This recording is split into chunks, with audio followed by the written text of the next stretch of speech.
আব্দুল্লাহ বিন আমর রাদিয়াল্লাহু তাআলা আনহু সূত্রে তবরানীতে বর্ণিত আছে রাসূল সাল্লাল্লাহু আলাইহি ওয়াসাল্লাম ইরশাদ করেন ইয়াখরুজু ফায়ামকুতু ফিল আরদি 40 সাবাহান ইয়ারিদু ফিহা কুল্লু মানহালিন ইল্লা আল কাবাতা ওয়াল মাদিনাতা ওয়া বাইতুল মাকদিস।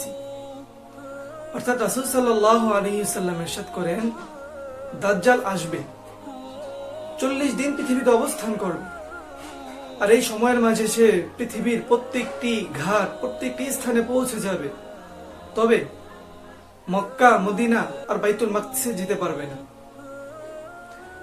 মুসনাদে আহমদের আরেক বর্ণনায় জুনাদা ইবনে আবি উমাইয়া থেকে বর্ণিত, তিনি বলেন আতাইনা রাজুলান মিনাল আনসারি মিনাস সাহাবা ক্বালা ক্বামা ফিনা রাসূলুল্লাহ সাল্লাল্লাহু আলাইহি ওয়াসাল্লাম ফাকাল উনযিরুকুম المسيح الدجال يمكث في الأرض 40 صباحا يبلغ سلطانه كل منهل لا يأتي 4 مساجد الكعبة ومسجد النبي ومسجد الأقصى والطور।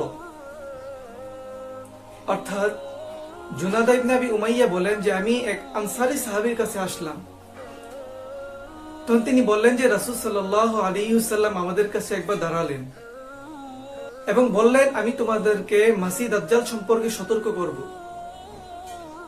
দাজ্জাল পৃথিবীতে এসে 40 দিন অবস্থান করবে, আর তার ক্ষমতা পৃথিবীর প্রত্যেকটি কোণায় প্রত্যেকটি ঘাট প্রত্যেকটি স্থানে পৌঁছে যাবে, তবে দাজ্জাল 4টি স্থান 4টি মসজিদে আসতে পারবে না। নাম্বার 1 কাবা মসজিদুল হারাম, নাম্বার 2 মসজিদুল নববী, নাম্বার 3 মসজিদুল আকসা, নাম্বার 4 তুর পর্বত। রিজালুহু সিকাতুন।